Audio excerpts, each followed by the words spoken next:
Por onde começar nos leilões de imóveis? Como que eu, que não sei nada sobre esse assunto, posso adquirir meu imóvel em leilão, Carol? Gente, essa é a pergunta que eu mais tenho recebido ultimamente. E por isso eu venho tratar disso aqui hoje. Eu tenho visto que as pessoas têm muito interesse em poder comprar imóveis que são vendidos aí por meio de leilão, ou então no que eu chamo de pós-venda de leilão, mas a maioria não sabe onde procurar, não sabe o que olhar, não sabe como saber se o negócio vai ser positivo ou se o imóvel pode ter algum tipo de problema, não sabe como não cair em fraude. Outros acham que comprar imóvel ocupado vai ser um problema e aí já foge do leilão, entre outras várias coisas aí que o pessoal vem me perguntando. Então, se você tem todas essas dúvidas, eu te recomendo assistir esse vídeo aqui hoje até o final, porque eu garanto que eu vou elencar aqui do começo ao fim como você deve agir para começar a engatinhar aí na busca do seu imóvel, e eu vou falar quais são as coisas mais importantes que você precisa ver quando você encontrar um imóvel que te interesse. Eu já te adianto aqui que esses vídeos do YouTube, gente, eles são propositalmente feitos para eles serem detalhados, para serem bastante específicos e para passar para você efetivamente conhecimento sobre o assunto, para você saber como agir na forma prática, para você se sentir aí mais seguro quando realmente for fazer a sua arrematação. Então é importante você assistir, como eu digo, dando valor aí para o seu tempo, entendendo realmente as questões procedimentais que eu explico e não só vendo por cima. Combinado? Então olha só, tome nota das coisas principais que eu vou falar aqui hoje e depois aplique na prática, para você poder ir realmente evoluindo e criando condições aí de participar de leilões para buscar o seu tão sonhado imóvel. E aí eu te lembro, gente, viver como espectador não resolve o problema de vocês. Se vocês realmente querem arrematar em leilão, ou se vocês querem comprar em um pós-venda de leilão, vocês precisam agir. E isso significa o quê? Você precisa entender os detalhes do assunto e colocar a mão na massa aí, ou seja, tem que ir para campo, tem que pesquisar, tem que buscar informação, tem que começar a ler edital, tem que compreender o que está escrito. Você vai precisar diligenciar para ver imóveis que estão aí no mercado e por aí vai. Até que em breve vocês vão começar a se sentir seguros para dar os seus lances efetivamente. Beleza? Então vamos lá. Como eu sempre digo, o leilão é só uma questão de seguir um passo a passo. Se você se concentrar em fazer aí todas as verificações que são necessárias, a chance de alguma coisa aí sair do seu controle, eu garanto, é quase que zero. Só que por onde começar então? Se você quer comprar o seu imóvel em leilão, mas a única informação concreta que você teve é de que algum dia um conhecido do seu conhecido caiu em uma fraude por aí e perdeu o dinheiro dele. Bom, o negócio é começar do começo. E o começo é sempre mais dolorido quando você parte do zero. Mas é só você ir fazendo e logo vai ficar mais fácil. E aí eu vou te falar então como que você deve fazer para ir começando nos leilões. Eu vou te dar um passo a passo aqui hoje. Eu te garanto que você que é iniciante nisso não vai se arrepender de ver esse vídeo aqui até o final. Então, olha só, primeiro passo, você precisa entender o que é leilão e o que eu chamo de pós-venda de leilão. Então nós temos duas situações. A primeira, os leilões propriamente ditos são aquelas disputas que acontecem nos sites dos leiloeiros oficialmente credenciados. Nos leilões tem aquelas etapas de primeira praça e segunda praça, ou primeiro leilão e segundo leilão, que na prática é a mesma coisa, gente. E aí, para você que não sabe a diferença entre uma situação e outra, em síntese, entenda assim, os leilões extrajudiciais. No primeiro leilão, o preço mínimo de lance para o imóvel que está indo lá no certame é o valor de avaliação de bem no mercado. Então, primeira praça é o valor de mercado. Ou seja, se ele vale, por exemplo, 400 mil reais, ele vai ser levado para leilão aceitando lances mínimos a partir de 400 mil. Então, na maior parte do tempo, não vale arrematar, que muitas vezes ninguém leva, porque não faz muito sentido. Já no segundo leilão, o bem ele é leiloado aceitando lances mínimos. Presta atenção na diferença. A partir do valor total das dívidas que o devedor deixou. Então, por exemplo, se o imóvel vale no mercado aí 400 mil, mas o devedor fiduciante, que é o sujeito que está perdendo o imóvel porque ficou devendo lá para o banco, ele já tinha pago uma boa parte disso, mas ficou devendo, por exemplo, 200 mil, o imóvel não vai por 400. Ele vai aceitando lances a partir de 200 mil reais. Então aqui começam a aparecer as boas oportunidades. E essas duas, elas são as etapas dos leilões propriamente ditos. Então, rememorando, a gente tem nos leilões extrajudiciais primeira praça e segunda praça. Na primeira praça tem que ir pelo valor de avaliação do bem e na segunda praça o bem vai para leilão pelo valor mínimo, que é o valor das dívidas que ficaram existentes lá no passado pelo devedor. E aí eu faço só uma breve pausa aqui para dizer para vocês que agora com essa história de marco legal das garantias, que foi uma lei recente que alterou algumas disposições da lei de alienação fiduciária, surgiram umas novas discussões aí acerca de preço mínimo, mas esse é um assunto para outro momento. Em regra, essa regra permanece. Então essas são as etapas dos leilões propriamente ditos. E aí o que é importante você entender também? Que o bem ele vai para leilão por um preço mínimo. Não é possível oferecer um lance menor do que o preço mínimo. E pode também ser que você tenha concorrência de forma que o imóvel seja arrematado por um valor um pouco maior que o mínimo. Isso pode acontecer. Só que também pode acontecer outra coisa muito boa, que é você não ter concorrência. E aí você pode arrematar pelo valor do lance mínimo. Só que como é que você vai descobrir isso? Gente, participando efetivamente do leilão.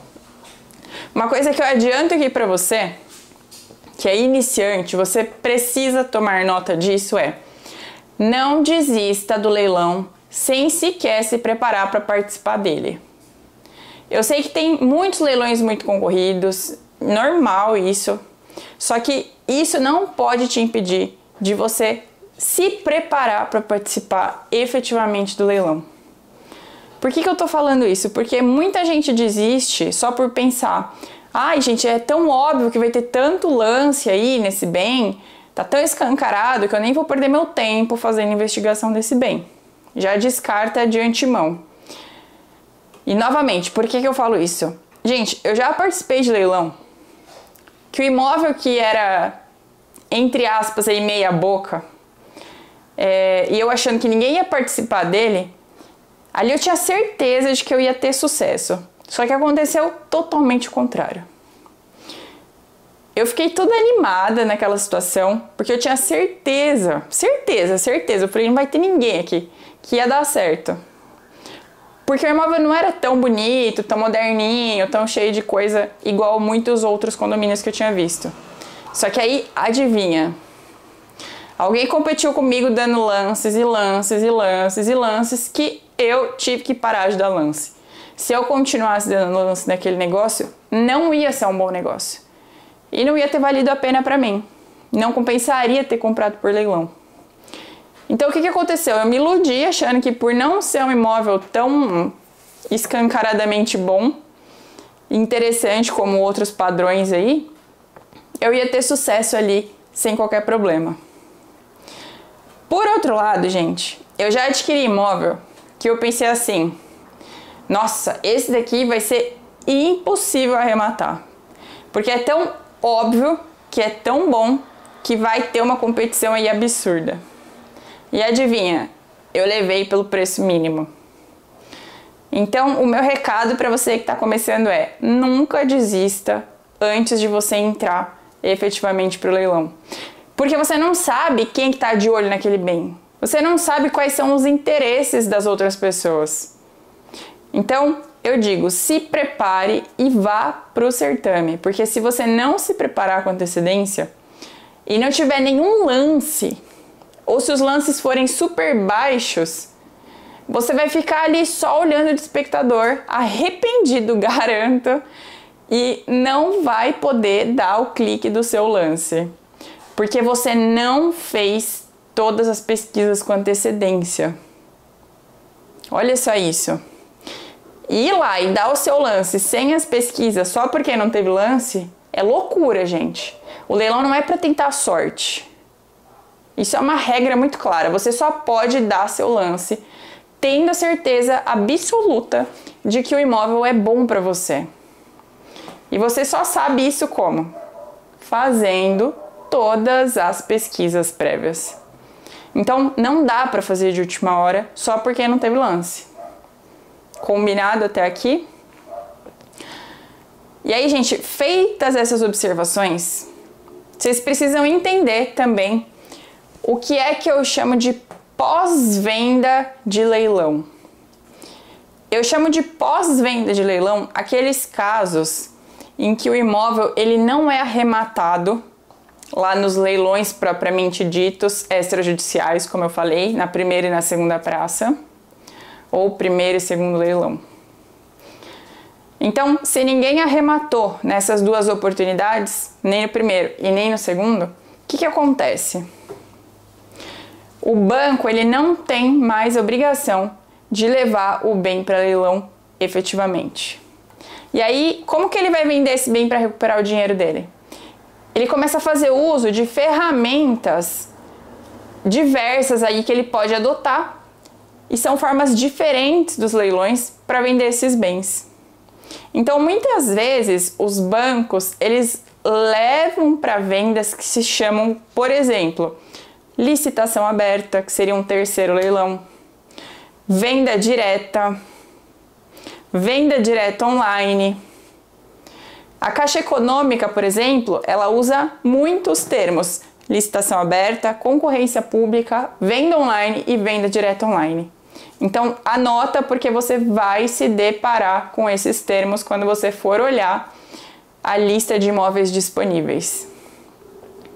E aí, todos esses imóveis que eu falo que estão em pós-venda de leilão, eles não seguem mais a norma de alienação fiduciária, que é o que rege lá os primeiros e segundos leilões. E esses primeiros e segundos leilões, eles têm que necessariamente cumprir as regras dessa lei de alienação fiduciária. E aí, na pós-venda de leilão, os bancos eles têm muito mais liberdade para estipular o preço mínimo do bem. Olha só que coisa importante. E aqui eles não precisam mais observar, por exemplo, a obrigação de vender por meio de leiloeiro. Então, olha quanta vantagem que existe nessas etapas. Então, gente, aqui, olha só, vocês entenderam o mínimo que vocês precisam saber sobre os leilões extrajudiciais e o que eu chamo aí de pós-venda de leilão. Então, eu aproveito para fazer uma pausa aqui para a gente respirar, para eu te lembrar que se você está curtindo esse vídeo e se o conteúdo está sendo de valor para você ter mais conhecimento aí sobre os leilões, deixa o seu like aqui e aproveita para se inscrever aqui no canal também, para você poder receber notificações aí sempre que tiver conteúdo novo.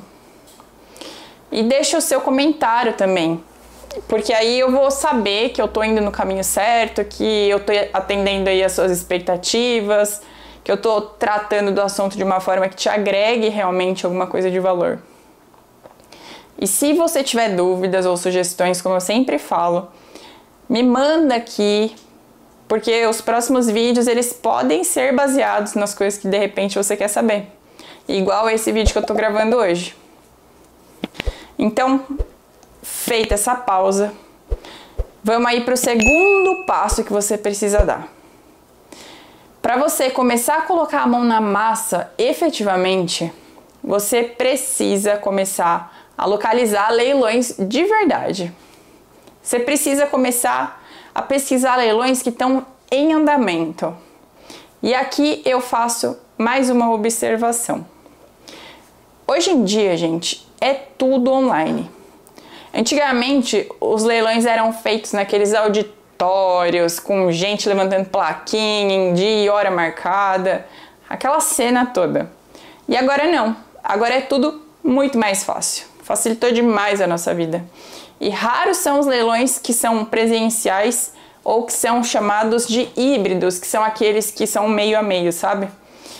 Esses daí, eles acontecem mais em outras modalidades de leilões, como por exemplo de veículos, de animais, de imóveis, é quase que 100% pela internet.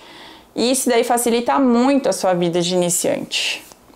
A de iniciante e a de não iniciante também, porque é muito mais fácil fazer virtualmente. Então você vai ter que fazer o quê?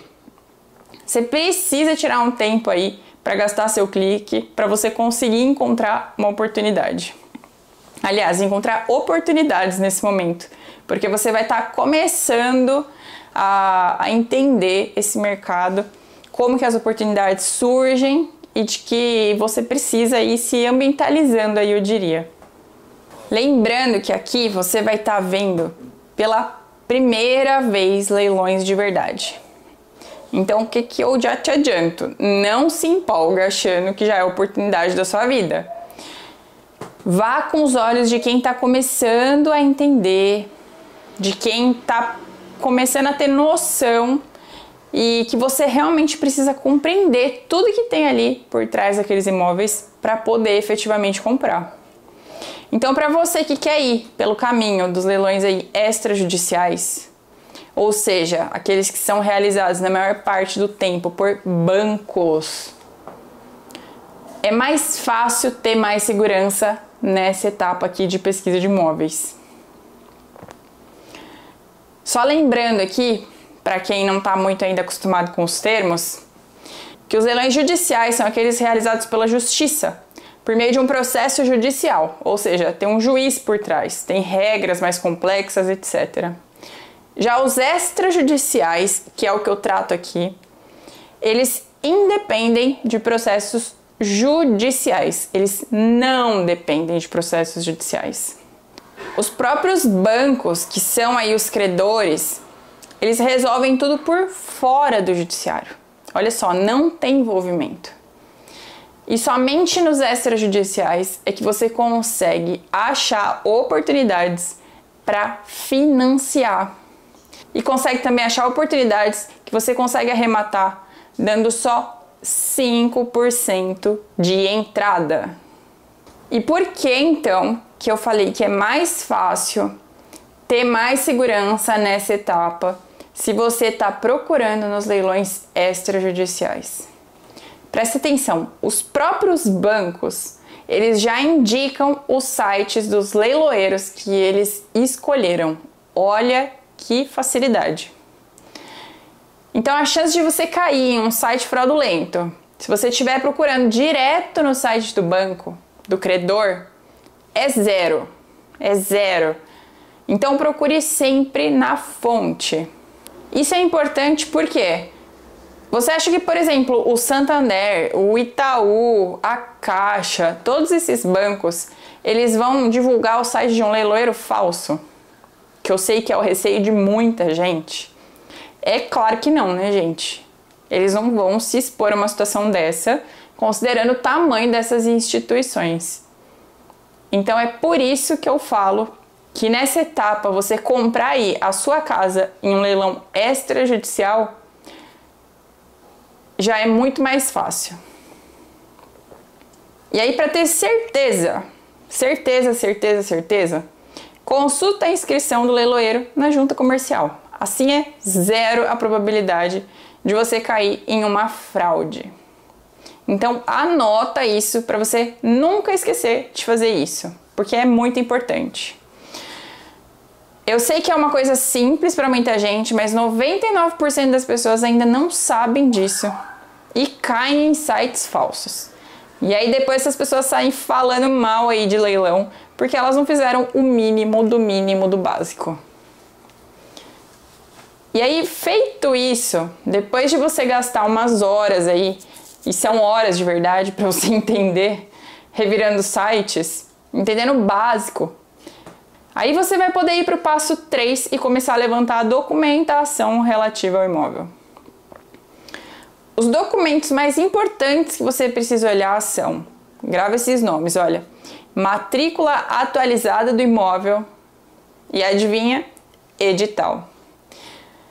Eu ressalto que esses são os mais importantes, mas é claro que eles não são os únicos que você precisa olhar. Existem outros documentos importantes que você precisa e não pode de forma nenhuma deixar de levantar. Porque isso é necessário para você ter segurança de que você vai comprar um bom imóvel para você sem problemas. Mas hoje, como é um vídeo para explicar para você os primeiros passos, para você iniciante, foca aqui nesses 2 documentos que eu tô falando. E aí, o que é então a matrícula do bem? A matrícula do bem é como se fosse a certidão de nascimento e de casamento do imóvel. Então lá vai constar as coisas mais importantes aí sobre esse bem. Pela matrícula, gente, você vai saber o quê? Você vai saber todo o histórico do imóvel, você vai saber quando ele foi construído, quais são as especificações dele, qual a metragem de construção, metragem do terreno. Em regra, você consegue saber os cômodos, quem construiu, quem comprou, quem vendeu para quem e por aí vai. E aí, o que você vai saber também? Você vai saber se tem algum ônus recaindo sobre esse bem, como, por exemplo, uma penhora, uma indisponibilidade, uma reserva de usufruto, uma incomunicabilidade. Então, tudo isso pode influenciar no seu negócio. Então, você precisa entender cada vírgula do que tem na matrícula e o que isso vai trazer de influência para o seu negócio. Pode ser que não mude nada no seu negócio, mas pode ser que sim tenha alguma influência. Então você precisa entender se vai ter ou se não vai ter. Aí você vai saber o que também pela matrícula. Você vai saber se foram cumpridos os requisitos essenciais para que o banco levasse o bem para leilão e pós-venda de leilão. Um dos requisitos para que tenha validade o leilão extrajudicial é que tenha havido uma coisa que se chama consolidação da propriedade. Eu sei que o nome é estranho, eu sei que parece meio assustador, mas eu já gravei um vídeo aqui no canal explicando para vocês exatamente o que é isso. E apesar do nome aí meio feio, qualquer pessoa pode entender o que é isso. É um simples procedimento que é feito de forma extrajudicial e que eu recomendo que você volte num vídeo aqui no canal que se chama, salvo engano, se os leilões continuam válidos após a decisão do STF, e lá eu te explico detalhadamente o que é esse procedimento. É um procedimento indispensável para que você se certifique se ocorreu para a validade dos leilões extrajudiciais. Então volta lá depois e dá uma conferida.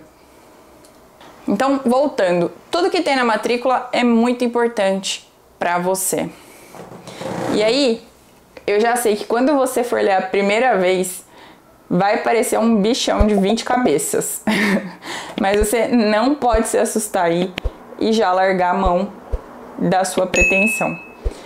Então a dica é, leia com vontade, leia com interesse, leia devagar, e devagar você vai entendendo. Aí você precisa ir pesquisando, estudando o que cada coisa que está ali significa para você ver se vai ter influência no seu negócio ou não. Só lembrando aqui mais uma coisa importante, que de novo, se eu fosse você, eu anotaria. Podem existir outras questões aí que recaiam sobre o imóvel, mas que, olha só, não necessariamente estão constando lá na matrícula. Então a minha recomendação é, você não pode deixar de fazer outras diligências para verificar outras questões sobre o imóvel. Não se contente com o que está na matrícula somente. Então aí você vai ter que fazer o quê? As demais pesquisas que são necessárias para ver se tem outras questões jurídicas em pauta aí sobre o imóvel. Combinado até aqui? Já o edital do leilão, gente, o edital é aquele negócio que vai editar todas as regras do jogo, ou seja, todas as normas do leilão. E adivinha, você fica vinculado a isso. Então, você precisa ler o edital de ponta a ponta para você saber tudo que vai nortear esse leilão. Lá no edital você vai encontrar cláusulas, são normas, né? Que vão dizer, por exemplo, quem é o leiloeiro, qual vai ser o dia, qual vai ser a hora do leilão, de que forma que vai acontecer esse leilão. Por exemplo, vai ser online, vai ser de outra forma, o que normalmente não é. Mas por lá você também vai saber o quê? De quem é a responsabilidade por dívidas do imóvel, caso existam dívidas pendentes. E pode ser que a responsabilidade por eventuais dívidas, caso elas existam, como eu falei, podem não existir, mas pode ser que seja a sua rematante, ou pode ser que não, que o banco não atribua a você a rematante, mas sim a ele próprio. Então, entender isso é indispensável. Porque se eventuais dívidas forem atribuídas aí para você, a rematante, você vai ter que fazer o levantamento de todas elas para ver se o negócio vai compensar para você. E aqui fica um ponto importante, gente. Você não pode ter vergonha e nem ser preguiçoso. Não combina preguiça com leilão. Se constar que eventuais dívidas elas são de responsabilidade do rematante ou do adquirente aí, como a gente chama no pós-venda de leilão, você vai ter que ir para campo, você vai ter que pesquisar, vai ter que conversar com pessoas, vai ter que procurar órgãos públicos para você conseguir levantar os valores certos aí das dívidas. E eu ressalto, eu sei que é chato, mas essas informações, elas não vão cair no seu colo. Alguns leiloeiros, eles até acabam, às vezes, colocando o valor das dívidas ali nas informações do imóvel. Eles relacionam ali no edital e tal. Só que nem sempre eles colocam. E tem outra coisa, mesmo que eles coloquem, você não pode deixar de fazer a sua parte e levantar tudo por conta própria. Então, mesmo que esteja discriminado lá, não deixa de fazer. Porque depois, meu amigo, depois você não vai poder dizer que não sabia do valor da dívida. Depois que você deu o seu lance, você se torna o responsável por tudo se a responsabilidade foi colocada lá no edital para você. Só que, atenção, isso não é ruim. Como eu falei muitas vezes, mesmo constando que a responsabilidade ela é do arrematante, pode ser que não tenha dívida nenhuma. Então o fato só de estar escrito lá de que é do rematante não significa que tem dívida. Outras vezes as dívidas elas são tão baixas aí, valores pequenos, ou então às vezes elas não são tão baixas, só que também o desconto é muito bom, que pode ser que vale a pena você arrematar e pagar essa dívida. Então, quer um exemplo disso? Recentemente eu adquiri um imóvel que tinha uma dívida de IPTU, acredite se quiser, de aproximadamente 30 mil reais. E aí você fala, você tá doida, tá louca, Carol? E a resposta é, claro que eu não tô, gente, lógico que não. Antes de eu ir para esse leilão, eu tinha total consciência de que essa dívida existia. E tinha ciência também que se eu arrematasse nesse caso específico, ela seria minha. Ali era minha responsabilidade. Mesmo assim, considerando o tamanho do desconto que esse bem tinha e considerando também o quanto ele vale no mercado, eu optei por arrematar, porque mesmo com essa dívida aí que é grande, o negócio ainda seria muito bom. E assim foi feito. Então, a princípio, aí pode parecer doideira total comprar uma dívida de uma outra pessoa aí para si. Só que quando você trabalha com planejamento, tudo antecipado, tudo friamente calculado, isso deixa de ser loucura e aí passa a ser um benefício para você. Mas voltando aí então, lá no edital, gente, vai estar escrito também se você vai estar resguardado no caso de ocorrer superveniente anulação desse leilão. Lá vai ter a forma de pagamento que é admitida. Lá vão ter os procedimentos que acontecem aí depois do leilão. E tudo o que tem de mais importante para você saber. Então, leia com cuidado e com atenção. Combinado? Passo número 4. Depois de você ter, então, uma noção aí mínima, vendo essas coisas básicas que eu tô falando para vocês, você precisa se debruçar sobre todas as questões que você se deparou. Então, aqui eu entendo como a etapa mais importante para você se assegurar de que você vai entrar em um bom negócio. Você precisa estudar para compreender todas as questões que você leu nos documentos anteriores que eu te falei. Tudo aquilo que você leu e não entendeu e não tem certeza absoluta, você precisa estudar. Você precisa entender o que significa cada um dos termos que estão escritos nesses documentos que eu falei para vocês. Caso você não tenha esse conhecimento, você vai ter que correr atrás. Então, como eu disse, leilão não é para preguiçoso. Viu uma coisa então que você leu lá e não entendeu? Corre, pesquisa, estuda, vai buscar informação. E aí eu recomendo com todas as forças que você faça o quê? Consuma tudo o que você puder de conteúdo sobre os temas específicos aí dos leilões. E aí existe uma gama de informações, né? Você pode buscar na internet, você pode buscar informação com pessoas que atuem nessa área, você pode, por exemplo, encontrar vídeos do jeito que você está vendo aqui agora comigo. Assista sempre de ponta a ponta, não deixa brecha aí nos assuntos, não deixa buraco, sabe? Porque isso depois pode ser um problema. Então você precisa esgotar tudo que você puder de conteúdo. Então peça ajuda, tendo dúvida, converse com outras pessoas que sabem sobre o assunto. Converse aqui comigo, que eu posso tentar te ajudar, me manda mensagem, comenta aqui e busca informação efetivamente. Esse é o momento que você aí precisa de outras pessoas que sabem sobre o assunto. De pessoas que já estão aí no mercado e que podem te instruir. E aí, caso você não ache a informação que precisa, como eu falei, corre atrás, entendeu? Vai procurar. Ir sozinho aí nesse caminho é muito mais complicado, é muito mais difícil, te traz muito mais riscos.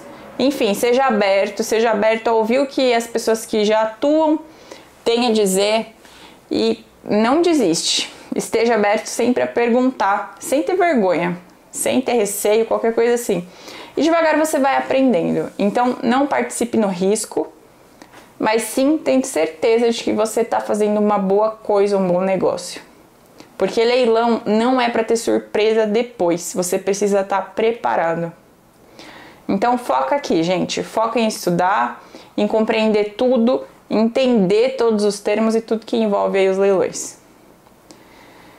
E aí vamos então para o quinto passo e absurdamente importante. Depois que você aprendeu tudo que você precisava, entendeu aí toda a matrícula, entendeu aí todo o edital, fez análise de mercado do bem, depois que você também fez a análise do bem propriamente dito, uma vez que você encontrar uma oportunidade para você, que seja do seu interesse, você precisa fazer o quê? Aqui nesse quinto passo, você tem que fazer uma análise detalhada do bem em específico. Você vai ter que fazer o quê? Levantar todas as questões de regularidade jurídica desse bem. Você vai ter que analisar todas as questões processuais que podem recair sobre ele e que não estejam constando lá na matrícula. E você precisa também ver a questão de ocupação do bem. Olha só quanta coisa importante. Só lembrando que para quem está começando, você não deve correr de bens que estejam ocupados. Isso é uma coisa super normal em imóveis de leilão. E a desocupação também é uma coisa super normal.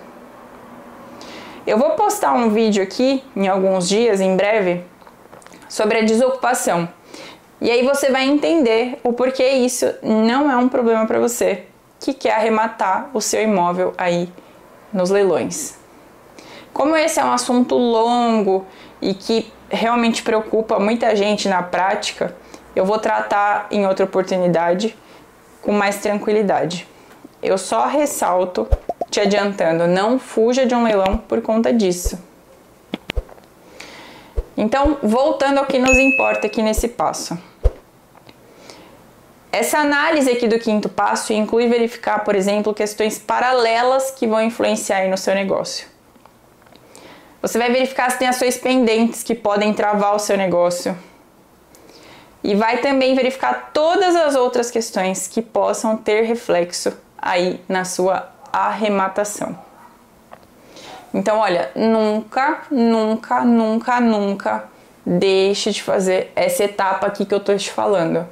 Porque deixar de fazer isso pode trazer inúmeros reflexos que você não vai gostar aí na frente no seu negócio. Beleza? E aí, passo 6. Defina o seu orçamento. Você vai ter que ver qual que é o limite de lance que você pode dar quando você encontrar aí o seu imóvel. Passo número 7. Antes de ir para o leilão efetivamente, acompanhem outros leilões em tempo real. Principalmente, olha só, no site do leiloeiro que você vai participar. Porque pode acontecer de você perder o time aí do leilão e acontecer de você perder o imóvel por isso. Parece bobagem, mas eu juro pra vocês que não é bobagem. Eu, própria aqui, já perdi o imóvel que eu queria por causa disso. O que aconteceu ali? Eu não tinha entendido direito, gente, como que funcionaria o fechamento dos lotes. E no fim, o lote que eu queria fechou num horário bem mais tarde do que eu imaginei que ia fechar. Eu achei que ia fechar às 10 da manhã e no fim acabou 5 horas da tarde. Aí adivinha, no último segundo, que eu não achei que ia chegar lá de jeito nenhum, deram um lance lá. E aí, o que aconteceu? Eu perdi o bem. Então, ninguém merece perder o imóvel desejado por um erro de time aí no leilão por falta de experiência. Então, essa é uma lição que parece bobinha, mas é importante para você que está começando agora. E aí, as últimas coisas que eu deixo aqui para você, mas que definitivamente elas não são menos importantes. Se você for financiar o seu imóvel, faça a sua análise de crédito previamente. Além disso, lembre-se também de calcular com antecedência todas as despesas que você vai ter depois da arrematação. Eu também já fiz um vídeo sobre isso aqui no canal e você pode consultar lá com bastante detalhe quais são as principais coisas que vão ter que sair aí do seu bolso. Então, gente, para finalizar, presta atenção mais uma vez. Hoje eu sei que tá cheio de atenção aqui, mas você precisa fazer a sua lição de casa. Você tem que planejar com cuidado e você tem que estudar tudo que eu falei aqui, porque ninguém vai fazer isso por você. E as oportunidades para adquirir imóveis aí muito bons em leilões, elas são totalmente reais. Só que você, como eu falei, tem que fazer a sua parte para conseguir um bom imóvel, estudando tudo o que é necessário. Então, não fica aí atraído só pelo percentual de desconto que aparece lá no site.